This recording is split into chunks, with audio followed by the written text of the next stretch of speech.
চলতি বছরের ফেব্রুয়ারির শেষের দিকে ইরানকে ঘিরে শুরু হওয়া সংঘাতের কয়েক মাস পর এবার সেই যুদ্ধের ধ্বংসাবশেষই সামনে আনল তেহরান। যুক্তরাষ্ট্র ও ইসরায়েলে ভূপাতিত বিমান, ড্রোন ও ক্ষেপণাস্ত্রের ধ্বংসাবশেষ নিয়ে জনসম্মুখে প্রদর্শনীর আয়োজন করেছে ইরানের Islamic revolutionary guard corps IRGC।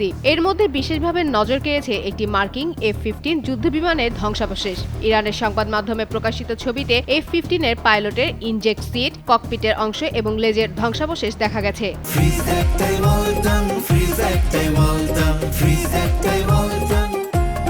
ইরানের দাবি, সংঘাতের সময় IRGC এরোস্পেস ফোর্সের বিমান প্রতিরক্ষা ব্যবস্থার আঘাতে বিমানটি ভূপাতিত হয়।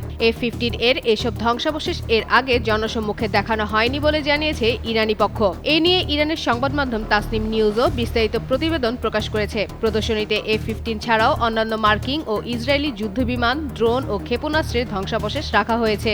IRGC মুখপাত্র জেনারেল হোসেন মোহেব্বি তাসনিমকে বলেন, 12 দিনের যুদ্ধের পর IRGC এরোস্পেস ফোর্সকে নিজস্ব বিমান প্রতিরক্ষা ব্যবস্থা তৈরির দায়িত্ব দেওয়া হয়। তার দাবি, দ্রুত ওই ব্যবস্থা তৈরি করে পরবর্তী সংঘাতে ব্যবহার করা হয়। এমনকি সেটি একটি F-35 যুদ্ধবিমানকেও প্রতিহত করেছিল বলে দাবি করেন তিনি।